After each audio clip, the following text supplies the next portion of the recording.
Episode में। उम्मीद है पूरी फैमिली अच्छी होगी, अपना और अपनों का ख्याल रख रही होगी। इंसानी दिमाग और लालच, इन दोनों की कोई इंतहा नहीं। इंसानी दिमाग बेहद ख़तरनाक, अच्छे काम में लगाए तो अच्छा और बुरे काम में लगाए तो पता नहीं कहाँ तक पहुँचे। 6 लोग दुबई से दिल्ली के लिए फ़्लाइट पकड़ते हैं। ये 6 लोग एक साथ एक दूसरे को जानते थे, लेकिन 2 अलग अलग फ़्लाइट पकड़ते हैं। 4 दुबई से सीधे मुंबई के लिए फ़्लाइट पकड़ते हैं और 2 दुबई से सीधे दिल्ली के लिए।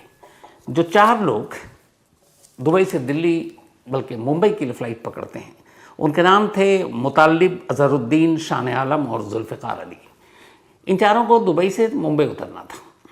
तारीख़ थी 23 मई और दोपहर की फ़्लाइट थी। ये चारों वक्त पर मुंबई उतर जाते हैं, लैंड कर जाते हैं। दुबई से मुंबई की फ़्लाइट लगभग 2 घंटे के आसपास की। उसी दिन 23 मई को ही 2 और लोग दुबई से दिल्ली के लिए फ़्लाइट पकड़ते हैं। इन दोनों के नाम थे मोहम्मद नावेद और जाहिद अली। अब 6 लोग दुबई से इंडिया पहुंचे, 4 मुंबई और 2 दिल्ली। अब जो मुंबई से दिल्ली पहुंचे, मतलब जो दुबई से मुंबई पहुंचे, उन्होंने मुंबई से दिल्ली के लिए फ़्लाइट पकड़ी, जो 4 लोग थे। और जो दिल्ली आए वो डायरेक्ट दिल्ली उतर गए। लेकिन दुबई से दिल्ली वालों ने फ़्लाइट इस तरीके से पकड़ा था कि जो उनके 4 साथी मुंबई पहुंचेंगे, जब वो मुंबई से दिल्ली पहुंचेंगे तो लगभग टाइमिंग एक होगी, 1 घंटे का फ़र्क होगा। तो खैर 6 के 6 अब इंडिया लैंड कर चुके हैं। जो 4 लोग मुंबई में उतरे थे, उन्होंने दूसरी फ़्लाइट पकड़ी वहाँ से दिल्ली की, और दिल्ली वाले दिल्ली एयरपोर्ट पर इंतज़ार कर रहे हैं। अब मुंबई वाले भी दिल्ली पहुँच गए, 6 के 6 इकट्ठा हो गए। 6 के 6 अब एयरपोर्ट से बाहर आते हैं। पहले से इन्होंने एक टैक्सी बुक कर रखी थी और इन्हें अब दिल्ली से रामपुर जाना था। दिल्ली से रामपुर लगभग आप मान के चलिए 200-250 किलोमीटर। तो अब ड्राइवर इनका इंतज़ार कर रहा था। ड्राइवर का नाम जुल्फ़िकार। 6 के 6 उसकी गाड़ी में बैठ गए और आर्टिगा कार थी। 6 के 6 अब वहाँ से निकलते हैं और रामपुर के लिए रवाना हो जाते हैं। अब जब ये रामपुर के लिए रवाना होते हैं तो रास्ते में एक मुरादाबाद के करीब एक टोल प्लाज़ा पड़ता है, जो अब बंद हो गया है, लेकिन रास्ता वैसे ही उसी से आपको गुजर कर जाना पड़ता है। तो वहाँ पे थोड़ी सी गाड़ी की रफ्तार स्लो हो जाती है। तो उसी मुरादाबाद के बंद पड़े टोल प्लाज़ा के जैसे ही ये गाड़ी क्रॉस करने वाली होती है, आर्टिगा, उनके सामने 2 और गाड़ी खड़ी होती है, एक तरह से रास्ता रोककर। उसमें से एक थी बोलेरो और दूसरी थी स्विफ्ट डिज़ायर। अब वो 2 गाड़ी इस आर्टिगा कार का रास्ता रोक लेते हैं, जिसमें 6 लोग वो बैठे हैं जो दुबई से आए, और साथ में उनका 7वां ड्राइवर जुल्फ़िकार। बोलेरो और स्विफ्ट कार से 3-4 लोग उतरते हैं और कहते हैं कि हम कस्टम से हैं, आपकी तलाशी लेनी है, आपके सामान की तलाशी लेनी, आप हमारे साथ गाड़ी में बैठ जाइए। ये 6 के 6 घबरा जाते हैं। उनके पास पिस्टल भी था। उन्होंने कहा हमारे पास सरकारी पिस्टल भी है। अब डर की वजह से 6 के 6 दोनों गाड़ियों में, बोलेरो में और स्विफ्ट डिज़ायर में बिठा दिया जाते हैं, और साथ में ड्राइवर को भी बिठा दिया जाता है। तो 7 लोग अब 2 गाड़ी में, और उनकी आर्टिगा वहीं साइड में खड़ी कर दी जाती है और अब ये वहाँ से निकल पड़ते हैं। अब ये 6 लोग परेशान हैं। ड्राइवर तो चलो बेचारा यहीं से था कि ये कस्टम वाले आ गए हैं, पता नहीं क्या होगा। गाड़ी चल रही है। थोड़ी दूर जाने के बाद गाड़ी अचानक हाईवे से कच्चे रास्ते पर घूम जाती है और एक सुनसान जगह पर जाकर गाड़ी रुक जाती है। आसपास में थोड़ा सा जंगल था। गाड़ी रुकती है। 6 के 6 देखते हैं कि ये कहाँ ले आए। इसके बाद उनसे कहा जाता गाड़ी से नीचे उतरो। गाड़ी से जब वो लोग नीचे उतरते हैं तो अचानक वो लोग रिवॉल्वर दिखाकर उनसे कहते हैं कि ये बताओ, तुम में से किस किस के पेट में गोल्ड है, यानी सोना है। ये सुनते ही उन 6 के 6 की हवाइयाँ उड़ जाती हैं। वो कहते हैं आपको गलतफहमी हुई है। कस्टम वाले कहते हैं हमारे पास पूरी इन्फॉर्मेशन है। वो हाथ पैर जोड़ते हैं। कहता नहीं, बताओ किस किस के पेट में। वो कुछ बताते नहीं है। तभी वो कस्टम के अफसर आपस में बात करते हैं कि ये लोग ऐसे तो मानेंगे नहीं, तो हमारी टीम में एक डॉक्टर भी है, चलो इन सब के पेट को चीरते हैं, ऑपरेशन करते हैं, ऑपरेशन करके इनके पेट से गोल्ड निकाल लेंगे। ये सुनकर वो और घबरा गए। अब उधर ड्राइवर बदहवास, अच्छा उन्होंने ड्राइवर को किनारे में छोड़ रखा क्योंकि ड्राइवर उनके लिए वांटेड था ही नहीं। उन्हें पता था ड्राइवर का कोई लेना देना नहीं है। अब इन 6 के पीछे कस्टम वाले सारे लोग पड़े हुए हैं, ड्राइवर अलग है। उसने देखा कि सारे का ध्यान उस तरफ है, ड्राइवर ने मौका देखा और वहाँ से 1 2 3 दौड़ता हुआ भाग गया। इन लोगों ने उसे भागते हुए देखा, फिर कहा जाने दो। ड्राइवर हाँफता काँपता वहाँ से दूर गया। दूर जाने के बाद उसने 112 नंबर पर सीधे पुलिस को कॉल किया। उसने कहा साहब हम अपने कुछ पैसेंजर को लेकर आ रहे थे और ऐसे ऐसे कुछ सरकारी अफसर हैं, उन्होंने कर रखा और शायद उनके पेट वेट चीरने की बात कर रहे हैं। ये सुनते ही पुलिस हरकत में आई, कंट्रोल रूम तक मैसेज किया। फिर जो सीनियर पुलिस अफसर थे उन्हें भी लगा कि ये क्या बात है, 6 लोग, और अगर कस्टम वाले हैं तो उनके एरिया में बिना इन्फॉर्म किए वे कैसे आए। अब आनंद फानंद में सारी पुलिस की टीम उस लोकेशन पर पहुंचती है। जब लोकेशन पर पहुंचती है तो कस्टम वाले और 6 के 6 वो भी घबरा जाते हैं, लेकिन उन्हें लगता है चलो जान बची, पेट कम से कम अब नहीं कटेगा। पुलिस को देखती है, अब कस्टम वाले गोली चला देते हैं। जवाब में पुलिस भी गोली चलाती है, वो घबरा जाते हैं। इसके बाद कुछ भाग लेते हैं, 2 3 पकड़े जाते हैं। और जब वो पकड़े जाते हैं तब पुलिस वालों को पता चलता है कि ये कस्टम वाले नहीं है, कस्टम के भेष में लुटेरे हैं। 6 की जान बच गई। वो लोग पकड़े गए। अब 6 पुलिस के पास। अब पुलिस वाले उनसे पूछते हैं कि ये बताओ, ये कस्टम वाले हैं ही नहीं, लेकिन फिर भी तुम लोग घबरा रहे हो, और दूसरा ये कि क्यों तुम्हारे पेट चीरने की बात कर रहे हैं, ऐसा क्या है तुम्हारे पेट में। अब वो सब हवा खराब पुलिस पूछ रही, कह रही नहीं साहब ऐसा कुछ नहीं है। पुलिस वालों को लगा कुछ तो गड़बड़ है। उन्होंने कहा तुम्हें हमारे साथ चलना पड़ेगा। अब उन 6 के 6 को थाने ले आया, सीनियर अफसरों के सामने पेश किया गया। सीनियर अफसर को इतना पता था कि कुछ गोल्ड की स्मगलिंग कैसे की जाती है। उन्होंने कहा भैया अब तुम सच सच बताओ कि तुम्हारे पेट में क्या है। तब उन्होंने सच्चाई बताई। उन्होंने कहा साहब इस वक्त हमारे पेट में करीब 1 किलो से ज़्यादा सोना है, हम 6 लोगों के पेट में, कैप्सूल की शक्ल में है। कुछ हमने कैप्सूल की शक्ल में मुंह से खाया और कुछ प्राइवेट पार्ट्स के ज़रिए हम लोगों ने अंदर ले लिया। पुलिस परेशान, अब कैप्सूल के ज़रिए पेट में, तो उन्होंने कहा निकालते कैसे हो। तो उन्होंने कहा साहब हम बहुत सारी चीज़ें खाते हैं और उसके बाद वॉशरूम जाते हैं और फिर उसी रास्ते से सारा कैप्सूल बाहर आ जाता है। अब अभी तक ये है कि इन लोगों के पेट में कुछ है, सबूत तो है नहीं। और पुलिस वाले ये भी परेशान कि ये लोग दुबई से यहाँ तक आ गए, कहीं चेकिंग नहीं, कस्टम पे, एयरपोर्ट पे, ये कैसे। खैर पुलिस वाले ने कहा कि पहले इनके सबूत तो बरामद करो। अब उन्होंने कहा कैसे निकालते हो, तरीका बताओ। तो उन्होंने कहा साहब जितना ज़्यादा खाएंगे और जितना ज़्यादा पानी पिएंगे या कोल्ड ड्रिंक पिएंगे उतनी आसानी से बाहर निकल आएगा। अब बेचारे पुलिस वाले कह रहे हैं क्या खाओगे, अब आप देखिए, कह रहे हैं बिरयानी खाएंगे। अब पुलिस वाले ने उन लोगों के लिए बिरयानी मंगाई, कोल्ड ड्रिंक मंगाई। कुछ तस्वीरों में कोल्ड ड्रिंक आप देखेंगे भी। मतलब पुलिस वाले खातिरदारी कर रहे हैं उन लोगों की जो थोड़ी देर के बाद अब एक तरह से उनकी ऑफिशियली हिरासत में होने वाले हैं। खैर अब पुलिस वाले मंगाए जा रहे हैं, खिलाए जा रहे हैं, खा रहे हैं, वो बाथरूम जा रहे हैं, कुछ कैप्सूल आ रहा है, कुछ नहीं आ रहा है, और खिलाते जा रहे हैं। कहते हैं करीब 10,000 रुपये की बिरयानी इन 6 लोगों को खिला दी, कोल्ड ड्रिंक सब। एक एक करके बहुत सारे कैप्सूल बाहर आए। फिर पता चला कि कुछ कैप्सूल हो सकता है, अब इन्हें क्या, उन्होंने कहा गिनती के हिसाब से तो कुछ है। फिर पुलिस वालों ने डॉक्टर को बुलाया, इनको अस्पताल ले गए, इनका एक्सरे हुआ, इनके बाकी चीज़ें हुई, तस्वीरें आई, तो पता चला एक के तो पेट में अभी भी एक कैप्सूल फंसा हुआ है। अब उसको भी निकालने की तैयारी की जा रही है, उसको और कहा जा रहा खाओ। अब वो कैप्सूल कहीं गलत जगह फंस गया। खैर ये सब चलता रहा। अब उनसे पूछताछ हुई, ऑफिशियली पता चल गया है लोग स्मगलर हैं, गोल्ड अपने जिस्म के अंदर छुपा कर लेकर आते हैं। तो पूछताछ हुई कि भाई ये तुम लोग करते क्या हो, कैसे करते हो, क्यों करते हो। तो पूरी कहानी है ना, अजीब कहानी है। रामपुर और आसपास के मुरादाबाद के कुछ ज्वेलर्स हैं, जौहरी, उन्हें पता है कि दुबई में गोल्ड पे जीएसटी नहीं है और दुबई के गोल्ड की क्वालिटी जो है इंडिया से बहुत बेहतर होती है, और दुबई में बहुत सारी रियायत है टैक्स वैक्स को लेकर। तो दुबई से जो गोल्ड आता है उसकी यहाँ पे क्वालिटी इतनी अच्छी है कि उसके रेट थोड़े ज़्यादा भी लोग देने को तैयार होते हैं।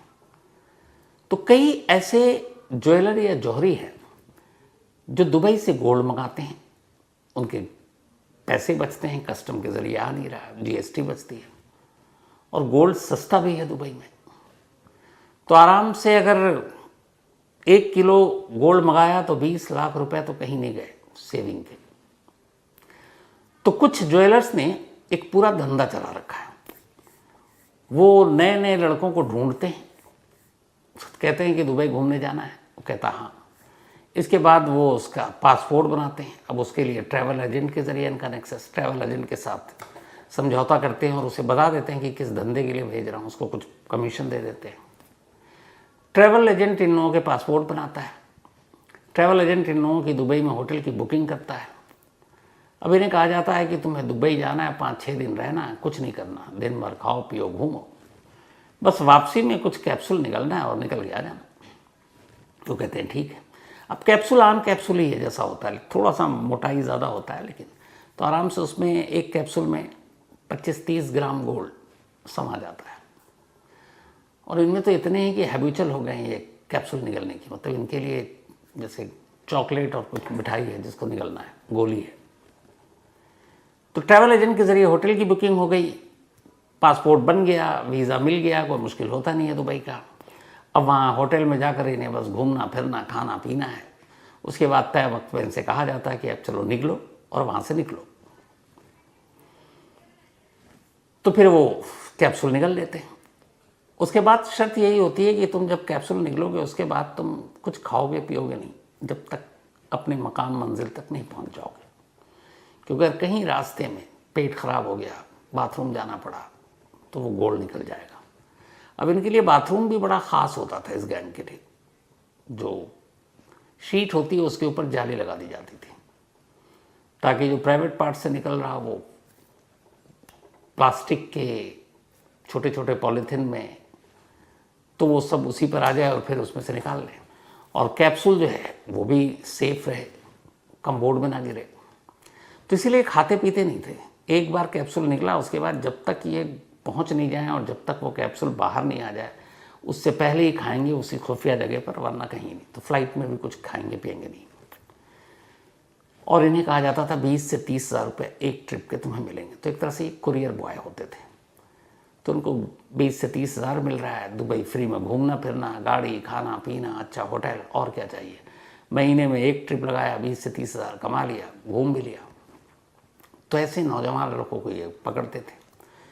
तो पहला तो हो गया जो ज्वेलर जिसको ये काम कराना है, दूसरा हो गया ट्रैवल एजेंट जिसको सारा इंतज़ाम कराना, और तीसरा कई बार ऐसा होता है कि ये कैप्सूल या ये फिर गोल्ड पेट के किसी हिस्से में फंस जाता। तो कुछ डॉक्टरों के साथ भी इनका नेक्सस था।